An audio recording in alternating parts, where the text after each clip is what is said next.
Muy buenas tardes, el tema de hoy es la poesía. Primeramente comenzamos con lo que es el concepto.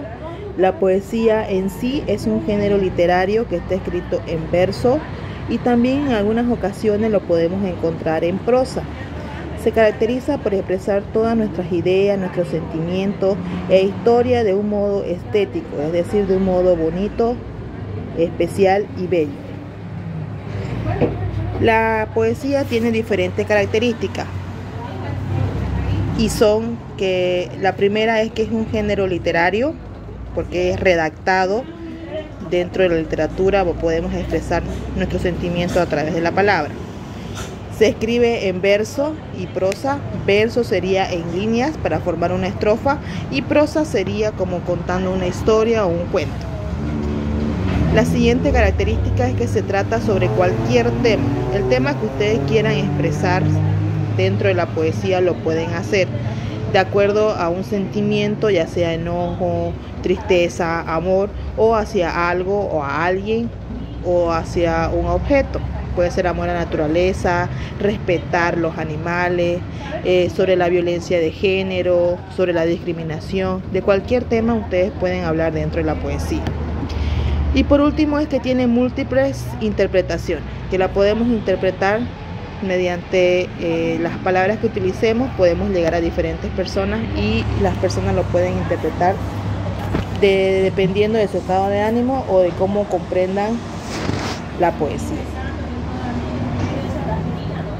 Encontramos tipos de poesía. Para ellos son tres tipos. El primer tipo es poesía épica, luego tenemos poesía lírica y por último tenemos la poesía dramática. Cuando hablamos de la poesía épica nos dice que narra acontecimientos pasados. Pueden ser esos acontecimientos pueden ser reales o ficticios, en el cual relataban lo que son las historias, hazañas, héroes o historias de guerra. La poesía lírica expresa reflexiones o sentimientos profundos. En la antigüedad estos poemas iban acompañados de la lira, es decir, un instrumento de cuerda. Y la poesía dramática es que narra acontecimientos donde hay una interacción de los personajes, es decir, mediante diálogo. En la poesía épica podemos poner en actualidad como poesías sobre algún tipo de guerra o a un héroe de guerra. Por ejemplo, puede ser Eduardo Baroa, Maricar Sucre, cualquiera.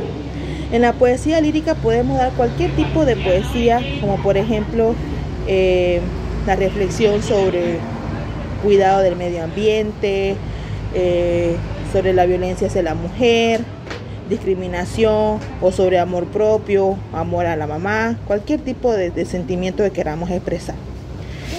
Y la dramática no es muy usado en la actualidad ya que es a través de diálogo, pero también es bueno conocer que existe esa poesía dramática. Dentro de la poesía tenemos en cuenta lo que es la rima, porque la rima es la repetición de una secuencia de fonemas a partir de una sílaba tónica al final de dos o más versos. La rima se caracteriza por dos tipos. La primera es consonante y la segunda es asonante.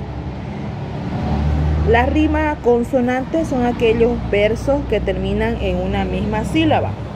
Por decir, aquí tenemos los versos, son cada una de las líneas y la terminación del primer verso, en tu soberbia misma te detienes, termina en la sílaba nes. Tenemos que buscar otra sílaba, otro verso que termine en la misma sílaba. En tu soberbia misma te detienes, que humilde eres bastante arrestilla. A ti misma tu cárcel maravilla, rica por nuestro mal de nuestros bienes.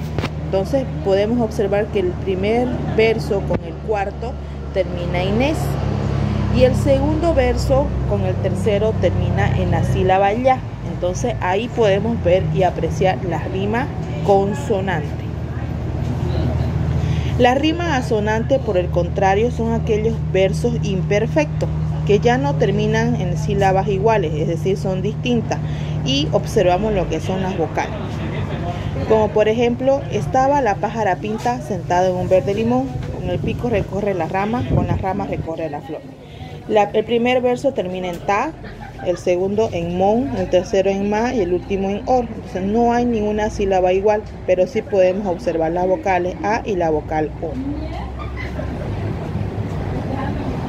El verso es una de las unidades en que puede dividirse el poema. Como podemos ver anteriormente, son las líneas que contiene una estrofa.